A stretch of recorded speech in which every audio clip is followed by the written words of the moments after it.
Doctor, ആ തോറ്റ MLA കാണാൻ വന്നിട്ടുണ്ട്. രോഗിയായിട്ടാണ് വന്നതെങ്കിൽ ക്യൂവിൽ നിൽക്കാൻ പറയും. അല്ല വേറെന്തെങ്കിലും ആവശ്യത്തിനാണെങ്കിൽ തിരക്കൊഴിയുന്നവരെ കാത്തുക്കാൻ പറയും. ഓ, സാറിനോട് ഇപ്പൊ തന്നെ ചെല്ലാൻ പറഞ്ഞിട്ടുണ്ട്.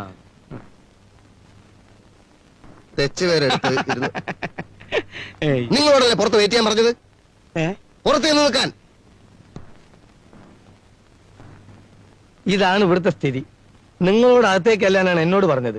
എന്നിട്ട് എന്തായി? വിശ്വസിച്ച് അകത്തേക്ക് എന്നപ്പോ ചെകിട്ട തടിയൊടുങ്ങി തെറിച്ച മാതിരിയല്ലേ MLA പുറത്തേക്ക് പോകുന്നത്. ഇയാൾക്ക് പിരാന്താണെന്നുള്ളതിന് ഇതിലും വലിയ തെളിവ് ഇനി എന്താണ് വേണ്ടത്? ഈ പ്രാന്തി ഞാൻ മാറ്റിത്തരാം. ഇതങ്ങനെ കേരള ലെവലിൽ ചിന്തിച്ചാ പോരാ, കേന്ദ്ര ലെവലിൽ ചിന്തിക്കണം. പറ്റുമോ? എടോ, താൻ വെറും ഒരു കമ്പൗണ്ടറാ.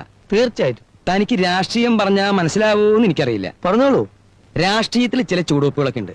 എടുത്തോ പിടിച്ചോ എന്ന് പറഞ്ഞിട്ട് ഒന്നും ചെയ്യരുത്. എല്ലാ വൈരാഗ്യങ്ങളും ചതികളും വഞ്ചനകളും ഉള്ളിൽ അങ്ങനെ ഒതുക്കി ഒതുക്കി വെക്കണം. എന്നിട്ട് സമയം നോക്കി അതിൽ ഓരോന്നായി പ്രയോഗിക്കണം. ഈ സമയത്ത് നമ്മളെ കുത്താൻ വേറെ ആരെങ്കിലും നമ്മുടെ പിന്നിലുണ്ടോ എന്നൊരു കണ്ണു വേണം. അതുവരെ ദാ ഇങ്ങനെ ഇങ്ങനെ ചിരിച്ച് ചിരിച്ച് ഇങ്ങനെ ഇങ്ങനെ നിൽക്കണം. എങ്ങനെ? ഇങ്ങനെ ഇങ്ങനെ. ഡ്യൂട്ടി സമയത്ത് ഡോക്ടർ സ്വല്പം ചൂടാണല്ലേ? അല്ലാത്തപ്പോഴും ചൂടാണ്. എന്നെ അറിയുമായിരിക്കും. അറിഞ്ഞാലും ഇല്ലെങ്കിലും ചില മര്യാദകൾ പാലിക്കുന്നത് എല്ലാവർക്കും നല്ലതാണ്. ഞാനൊരു തോറ്റ MLA ആണ്. തോറ്റാലെങ്ങനെ MLA ആവുന്നത്? തോറ്റ സ്ഥാനാർത്ഥി എന്ന് തിരുത്തി പറയണം. എന്നെ ജനങ്ങൾ വിളിക്കുന്നത് അങ്ങനെയാണ്. ഞാനങ്ങനെ വിളിക്കില്ല. വേണ്ട. ജനങ്ങളുടെ ആഗ്രഹങ്ങൾക്ക് വഴങ്ങിക്കൊടുക്കുന്ന രാഷ്ട്രീയ പാരമ്പര്യമാണ് എനിക്കുള്ളത്. ജയിച്ച MLA കൊണ്ട് ഈ നാടിന് എന്താ ഗുണം? നിങ്ങളെന്താ ഒന്നും മിണ്ടാത്തേ? അങ്ങേര് തിരുവനന്തപുരത്ത് ചുമ്മാ അലഞ്ഞിരിഞ്ഞ് നടക്കുകയാണ്. തോറ്റു കഴിഞ്ഞാൽ എന്നെ പോലുള്ളവർക്ക് ഈ നിയോജകമണ്ഡലത്തിൽ പല നല്ല കർമ്മ പരിപാടികളും ചെയ്യാൻ സാധിക്കും. സത്യം പറഞ്ഞാൽ ഈ ആവശ്യങ്ങൾക്കായി തെരഞ്ഞെടുപ്പിൽ ഞാൻ മനഃപൂർവ്വം തോറ്റു കൊടുക്കുന്നതാണ്. അത് നിങ്ങൾക്കറിയില്ല. അതെനിക്കറിയേണ്ട ആവശ്യമില്ല. എനിക്കിവിടെ 100 കൂട്ടം പണികളുണ്ട്.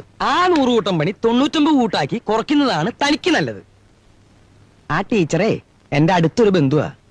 അവിടെ താമസിക്കുന്ന 3 പെൺകുട്ടികളും അന്തസ്സുള്ള 3 തറവാട്ടിന്ന് വന്നവരാ. അവരുടെ സമാധാന ജീവിതത്തിൽ കയറി താൻ വെറുതെ സ്റ്റെതസ്കോപ്പ് വെക്കരുത്. പൊള്ളും. എഴുന്നേക്കടോ. എഴുന്നേറ്റില്ലെങ്കിൽ താൻ എന്ത് ചെയ്യും? എഴുന്നേറ്റുകൊണ്ടല്ല, എഴുന്നേറ്റില്ലെങ്കിൽ എന്ത് ചെയ്യും എന്ന് ചോദിക്കേണ്ടത്. ഇവിടെ പിഴിച്ചലിനുള്ള പാർട്ടി ഒന്നേ ഉള്ളൂ. അത് തന്നെ എൻകൈഡാ. അതുകൊണ്ട് തന്നെ ഞാനിപ്പോ വെറുതെ വിടുന്നു. അല്ലെങ്കിലോ? അല്ലെങ്കിൽ ഒറ്റ വെട്ടേ വെട്ടു. താൻ 1.5 കഷ്ണായി തറയെ കിടക്കും. കാണുന്നത് എനിക്ക്. എന്നാ എനിക്കതൊന്ന് കാണണം.